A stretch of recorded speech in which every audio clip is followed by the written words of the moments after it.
Welcome everybody to OneHunnid, real life yoga off the mat with my girl Siha Collins. Hey, what's up? We decided to have a few candid conversations about yoga, about what it means to sort of be a person of color practicing yoga, to be a yoga teacher, to be a yoga student, to be someone who has maybe a different idea of what yoga is in 2017 now that yoga has become super mainstream. So yeah, see ya. Why don't you tell us a little bit about sort of why you came to yoga and where you see yourself and why you think you don't see a lot of black yogis on the mat. Gotcha. Totally accidental. So as much as I knew about yoga was a volleyball coach who like popped in a tape during preseason. I've been a volleyball player and athlete my whole life. Okay. Super athletic. And maybe I had just heard of like the same thing that people think about yoga. Oh, it's just some stretching, and definitely being like a power sport athlete would never think about it. Okay. So that was probably as much as I had touched yoga. I graduate from college and I'm so overworked, so hurt, shoulder, knee, ankle injuries. I remember going to the gym and I was like, oh yeah, yoga, that's an easy class to go to. So I had kind of signed up for a yoga class. And my very first yoga class, I tell this to all my students now, I remember at some point, maybe the teacher had like put us into Warrior 2 and was adjusting us. And I remember thinking, this is really weird and I probably won't use it for anything. This is not for me, because it didn't remind me, I guess the shapes, how we moved, anything like that, didn't remind me of anything that I needed for volleyball. So I was like, I'm used to lifting weights and running. What I did always notice is how wonderful I felt after class, right? When they lay you down, when you get that little bit of breathe in, I'd always wake up and be like, that was great. So that was kind of as much as I touched it. And then it was even a while longer once I moved to Los Angeles. Definitely different culture in yoga and fitness than Atlanta. And so that's when even the LA Fitness, the regular gym that I had, just happened to have really good yoga classes. So it was the first time I was exposed to yoga in a different way. A teacher who was teaching a little bit about the limbs of yoga. It was very light because it was still like a gym class, but she was a wonderful teacher. And I think that that's what inspired me of like, okay, it's more than just stretching. You can get really strong and really lean and really do all these cool poses. So then my yoga totally changed. I was going to yoga 4 days a week to do like super power yoga classes. And you know how that makes you feel awesome because you got all this great energy. You really feel accomplished. And then right at the end, there was still the feel good part. I didn't ever think about it twice, but when I went back after a while, after several years, I was like, I always was the only black woman in class, and I never even thought of it because we didn't speak a lot. It wasn't like a lot of interaction, and for me, like my yoga practice was very much like sit down, go and learn, feel great, and then walk away. So I didn't even think of yoga in like this community sense of what it was. It was another exercise. Like I didn't care what color everybody was in my boot camp class or in my Zumba class. It didn't matter. So cut to coming back to Atlanta and being so stressed out with work, the same thing. Yoga feels great. What changed this time is that whatever the amount of stress that was going on, whatever life things were going on, I was about to turn 30 years old. So I think all of that, puts you into a certain mood. There was just something that was happening in yoga class where I was more curious about why is it when I sit down in this class and I do things this way, I feel so wonderful. And then I noticed that I don't feel that way after work. Or I don't even feel that way after a weekend anymore, or after a vacation, or any other time. And kind of just a little bit of curiosity. I think, I started in the very simple ways of maybe I'll try to eat a little healthier. Maybe I'm just going to take better care. I was hearing these lessons. And at some point, just because of really difficult life stuff, and I think there's maybe some people find yoga a lot of ways, but a lot of times I think it's just being worn out every other place. It's just wearing out that I'm finally like, okay, I'll give a little bit. Right. And then my yoga started to take on someplace different. I literally think I'd been going to yoga a lot. I was really tired one day and I went to class and the teacher said, just like lay down. And I did that. And it was okay. Like nothing was wrong in class. Just relax. And I think I either laid down in some place. And it was a wonderful yoga experience that wasn't just connected to a physical practice. And I think from then I was hooked. Oh, this is what yoga works. Yeah. And that's the first time that I realized it.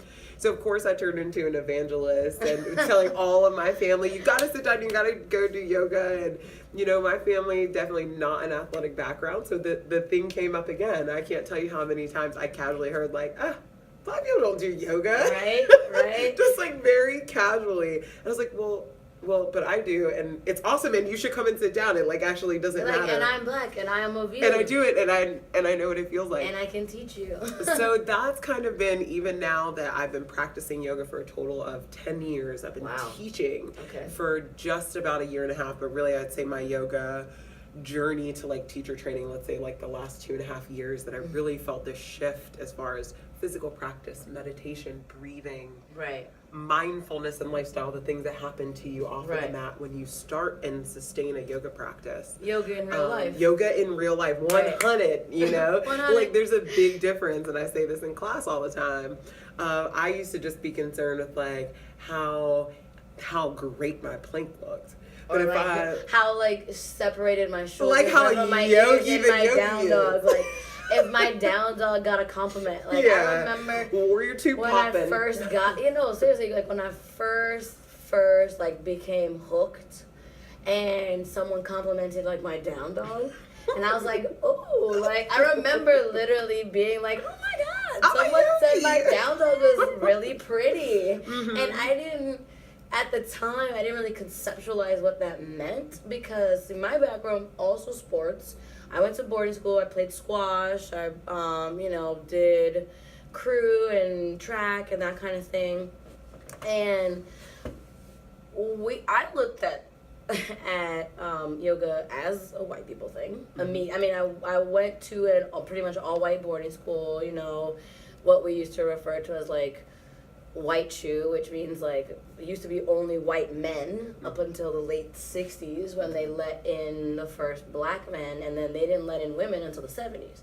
So, when I saw yoga as sort of like an option, I was like, oh, that's like what the lazy people do. Because we were required to play sports, and once you got to be a junior or senior, you could sub out a season for yoga. And the only reason I even went the one time was because the teacher that was teaching it, I'll never forget him, Michael Ansa, he's out there in the world. He was a Ghanaian man who was also LGBT, who was a yoga teacher. And he was also like a history, sociology teacher. So I was like, okay, like if I'm going to try yoga with anyone, it's going to be with him. That's great. It totally went right over my head. Like I was not right. I was 15 years old. I was completely not ready. I was just like, I don't know what the F this is, like, whatever. So then fast forward until my mid-20s. I was dating someone, and she was getting into yoga, and I was kind of like, let's see what that's about. And she would come home after, like, going to the studio and be like, oh, yeah, it was so great, and we also did Pilates, and we were on the machine, and blah, blah, blah. And so I think, I'll never forget, I went on YouTube one day. We had this really long hallway in our Jersey City apartment, so not a lot of place to practice. Had this really long hallway, and I went on YouTube, and I was like, yoga for... Because I was trying to figure out what was active. I didn't know anything about styles or anything. Gotcha, yeah. So I was like, yoga for weight loss. Not because I wanted to lose weight, but I was like, I figured that would be an active style. Yeah. And I found on YouTube Yogatic, which is Ingrid something. She's really great. She's actually really great. And she was just this Icelandic woman, and she just was very kind of like, I had never seen a yoga teacher in my very limited experience be so like direct. Oh, yeah. She was just like, if you want to lose weight, you have to do various things that are going to get you moving. You can't just, sit down. Or whatever she said, really kind of like, I was like, oh, you could be like real and be a yoga teacher. So I was it like, wasn't like a costume. Yeah, it wasn't just like, oh, namaste, like, oh, like tree pose. It was like, you want to do this, you got to breathe, you got to do this, you got to be aware. And it was just like 10 minutes. And I was like, okay. Yeah. Then I never touched it again. I moved to Atlanta, and I was working at a startup, and I thought to myself, God, I'm stressed out. I don't know anyone. I need to sort of get myself out with people because I work for myself, I work from home, and how am I going to meet anyone? So I went to a yoga class, and I remember like being at this intersection in my life between like, am I just going to throw in the towel and be miserable and depressed, or am I going to do something that's going to give me some sort of solace or respite within myself that could also possibly lead to me meeting people. So I went around to a bunch of different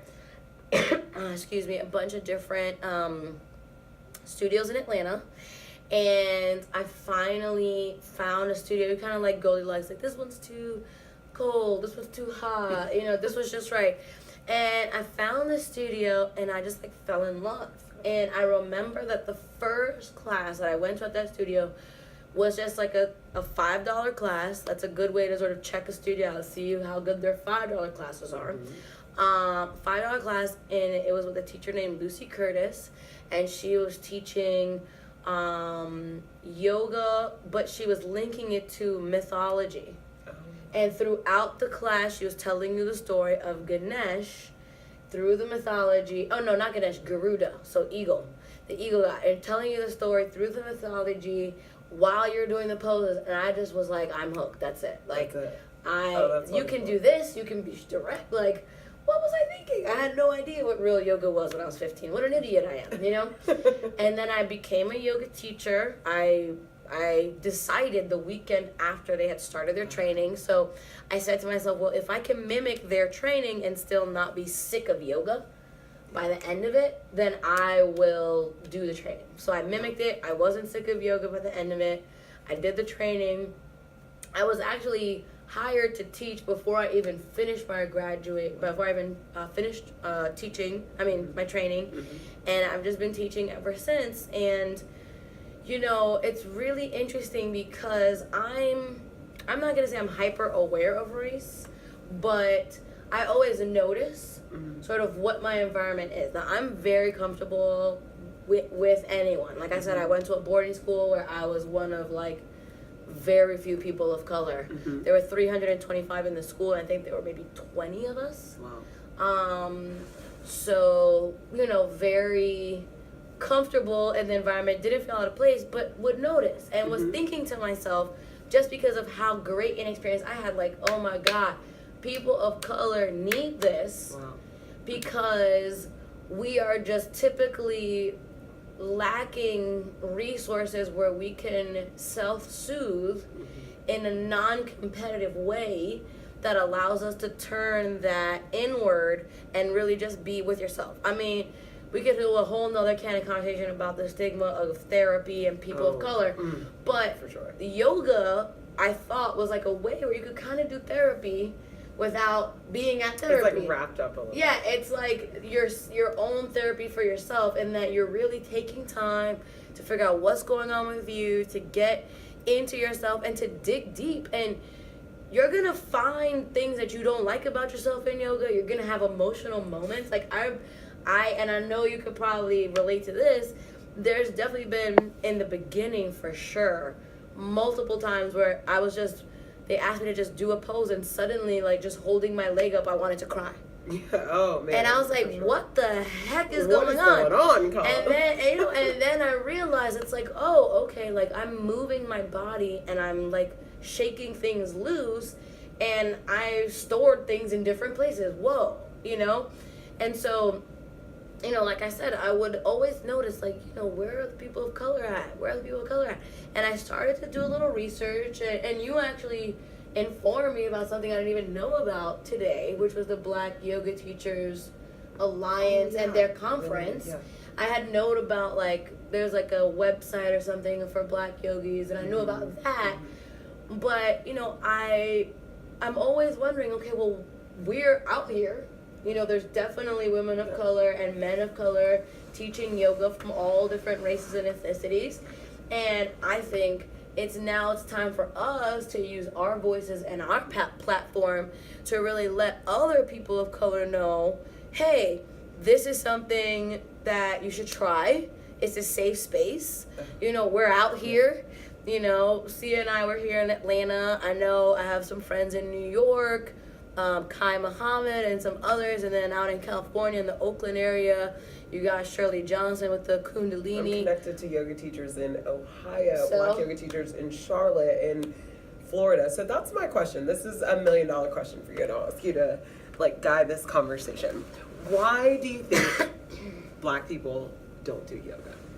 Well, right off the bat, there's a stigma that we've already touched on, right? It's like, oh, yoga's a white people thing.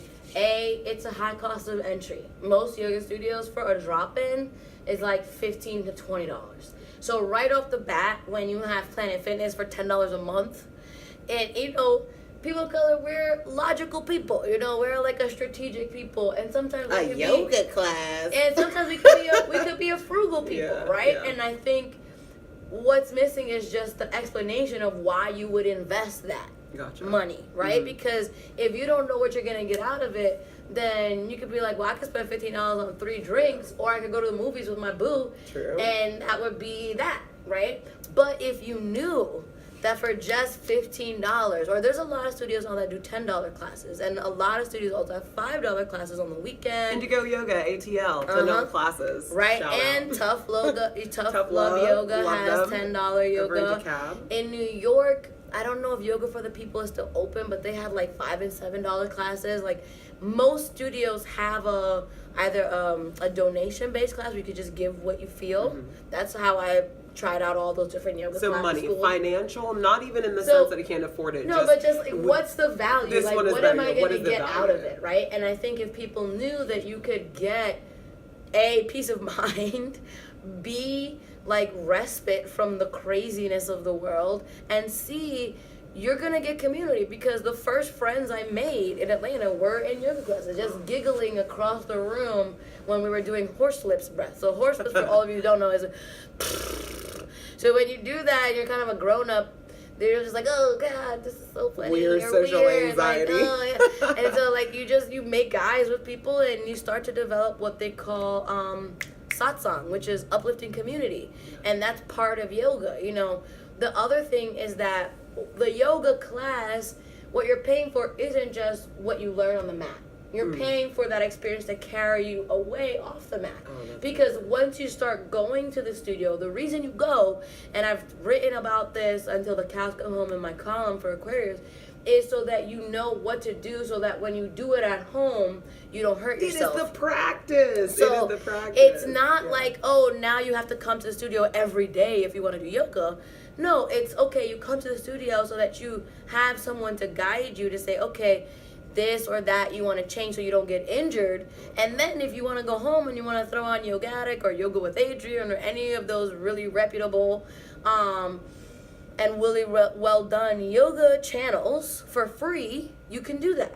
The other thing I think that, the other reason I think Black people don't go to yoga is pride, in the sense of, especially men, in the sense of like, oh, that's a woman's thing. I don't want to be embarrassed. And they don't know the history of yoga. Exactly. They don't know that yoga was started for with dudes and was, hundreds and a of lot years. of modifications have had to be made so that it's friendlier to the female body. But, you know, in this Western modern world, all we know is like Lululemon tights and yoga journal and, you know, blah, blah, blah. So, and yoga butts, you know, like there's this whole stigma of yoga has almost been a little bit sexualized in some regards. Really sexualized. Yeah, I think, and so yeah. I think that a girl in there's yoga pants. yeah, so there's that. You know, I've heard guys be like, oh, I'll be too distracted by the girls in yoga pants, you know? And then also be like, oh, I don't need anyone to see me struggle or to see me, you know, go through some, like, falling on my face. Which is why you will also find studios that have yoga for dudes, that have those classes where you can have a safe space for guys as well. I think thirdly is a body image thing. I think that women of color, because we are more curvy, you know, we are more, you know, bottom heavy or top heavy, and the image is portrayed on the media of like what a yoga person looks like isn't us, you know. And then you do have positive body image folks out there like Jessamine Stanley and others, but I think that sometimes it's like, well, I don't I'm not like the radical body awareness person, but I'm not I'm just also, middle of the road. Yeah, like, I'm just like middle of the road. a regular, you know, like I'm not like, oh, I'm making a stand with my body for yoga, which is great, but I'm also not like the skinny mini that's like, oh yeah, yoga, no problem. I was kind of felt floating in the middle. I was like, I want to tone up, I want to get in shape. I'm not like leading the charge of the big girls. Right. I also want to feel better. I don't see anybody on posters, classes, social Right, media, anybody like that you, looks right, like me. right. And so that I can personally attest to that as a big thing, as a big, not a problem, but a barrier to continually overcome. Because I even felt like in yoga class, my teacher might tell me to get into a pose, and I'm like, I don't know if this is my body or I'm just out of yoga shape. Like, you know, like maybe it is something that you need to practice, and then there's things that are true modifications for a bigger body size. Exactly. For it. And so I think that there has to be enough time of you, like what you keep saying, a safe space that has to be created. And my always a case for a yoga class is that I think people learn better in real life. I just think that human feedback, human interaction, the feel of other yogis around you, that community changes, the way that you experience a yoga practice. Because you feed off the energy. Yeah, so I did the same thing. I remember quitting yoga, like, I'm going to practice yoga so then I could get better when I go to my yoga class. I could really, like, ball out. You know, you're practicing to go to the gym. I've been working on this plank. You're practicing to go to the gym. So, I was like, man, I'm just going to work out. So I'm watching all these videos, like, you know, doing the P90X, and I would Google things online, barely yoga, because it was so focused. I think what happens with videos, you get so focused on the outside external posture that you forget what's infused in an internal class, which is like, did you breathe? Right. Are you okay? Are you paying attention to something different than just how it looks? And so I didn't catch that for a while. Same thing you said. It was over my head for such a long time. And it's also like, and I don't think this is just for people of color. Like, I don't think it's just black people. I think it's people in general. But then, you know, if you're like brave enough, right? And you're like, okay, well, I know that this studio is probably not going to have any people that look like me, but I'm going to go anyway. And I found a class that I'm going to pay the $10 with a donation or whatever. I'm going to pay the $15. And I know that I don't have, like, the yoga body, and I know that I'm not making radical sense, but I'm going to go anyway. Then you get there, and you got to get over the, like, comparing yourself to other people hurdle. And that's something that I'll be honest and say that even sometimes I get caught up. Sometimes even I still get caught up in wanting to be like, dang, am I ever going to do, like, full grasshopper pose? And it's like, I don't know, what? But, it's like, who cares? It doesn't matter. Like, you know, and at the end of the day, if you guys are like, oh, God, I don't remember anything that these two chicks talked about, but I know they kind of talked about black people doing yoga and why they did yoga. Like, all I want you to remember is, like, the investment isn't just in going to the class. The investment is in having someone there to create and hold space for you that helps you to be safe and empowers you to take what you just did home with you to serve you, so that you have tools and you don't just feel like, okay, that's great, but I could only get that if I go to the studio. Because that's not what yoga is about. Yoga, what you do at the studio is just one small part of yoga. The rest of it is what you do with that once you leave. So, why do you love yoga? What has yoga done for you? How has yoga changed your life? Oh, man. We don't even have enough time to get into that. But I would say that one of the main things yoga has done for me that I would say is the reason why everybody should do yoga and explore yoga philosophy is that it has helped me to be more aware of and tuned into the moments when I am not present, when I am getting, like, overwhelmed or stressed. And I'll just put out there, I have a history of, like, anxiety and stuff like that, and yoga has really helped me to tame that beast, you know, and to supplement other self-reflective activities. I'm not saying yoga is going to cure your problems, you know, I'm not saying yoga is like, that's it, but it will be a huge help. It will be a huge help. So what's one thing, Siha, you think you want to leave the people with so we don't hit them over the head with too much pearls? I know we got some nuggets here, you guys. I like this. We're gonna have to see how this kind of turns out. But you know what I like to say to people now, or you know, I think when I get compliments, I'll say maybe there's been these couple of points that have come up in like the last year and a half, 2 years, and I think what you're talking about, people will. I'll have a conversation with somebody, or have to work with someone, or somebody comes to my class, or whatever it is, whatever interaction. Mm-hmm. And at some point they stop and they're like, you have it together, or you're so nice, or thank you, or they, you know, they do all right. This. And I remember one time, like, it was jokingly, but I was like, it's not me, it's the yoga. And I totally thought about that later, and that's, you know, that's what it is for me. Is that I will wholeheartedly say that yoga has not just changed, but has saved my life. Right. And I say that in the sense that, you know, all of us are looking for improvement. I don't think there's anything wrong with that, but our society has made it too excessive, too toxic, has taken away from some of the caring for ourselves and trying to find like equilibrium. And for me, my personality type, the career that I had, being a mom, all of these things, you're rewarded for doing so much. You're rewarded for doing it even at the own detriment of your health, physical, mental, emotional health. And I, you know, my case for being is that it's got nothing to do with my body. Yoga's helped me lose 50 pounds. It's helped me give up meat. It's helped me sleep better and talk better and think better and work better and play sports better and lift weights better. It's made all of those things really great. But the internal change, the things that nobody can see, the moments that I go when I know I'm overwhelmed, when I know I'm in that space and I'm like, oh, okay, like you have this. Yeah. You know, yoga is not for when everything's feeling good, because everybody's having a good time when you're feeling great, right? It's easy when no one's gonna put their beer down and bust out a down dog, except one of my friends did. It's really simple when there's no traffic, when your projects are all on time, when your kids are paying attention, and you love your spouse, and your money's rolling in, and the money's rolling in, and Facebook is not attacking you, and politics are fine, and the world is okay, and there is no climate change. Just whatever. But my yoga practice, what I say, has prepared me to live life. I don't do yoga to get better at yoga.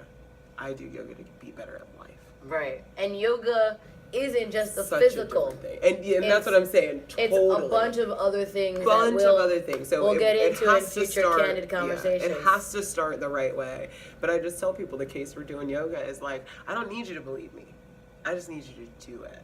Yeah, you will feel it, and it will make a difference within you. And so that's, you know, what I tell everybody. If you like a little bit of who I am, if you see anything, it's a practice. It really is a practice to change, and it's intentional. Who doesn't intentionally want to be better, more charismatic, able to work with people better? You know, these things, these very little more things. Grounded. When we say kindness.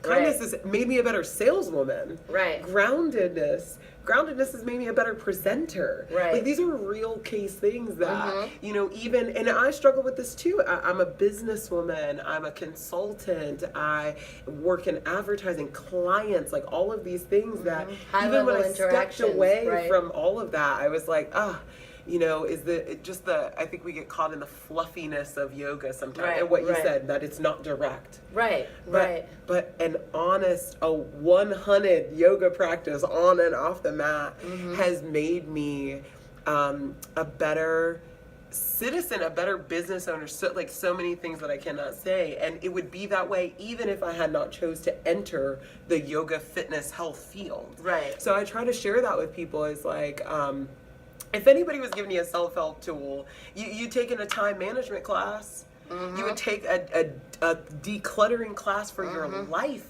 But what about for your mental life? What about for your spirit. emotional life? Your, energetic life? Mm-hmm. Why do we not put as much effort into productivity and cleaning and cleansing and checking in with that stuff as we do our cars and our homes? And I've seen people research a pair of shoes, more than they'll research, hey, how does my breath, the thing that keeps me alive, how does that function? So I can get super extra deep. Keeps you alive. So that's kind of, I can always go so deep with that. But on the most sense, I think that when people talk about self-improvement, like, give that a shot. I think it's got to be holistic. It's got to be something deeper, and I think people are looking for that. So I vote the improvement route, the self-improvement, the get better, be a better you.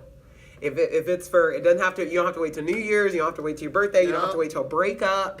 Why can't you just be better? Because that's what I tell all the time. I used to, I go to a yoga class, because I need a life change, I'm going to get super hot. I've seen people come and do that all the time.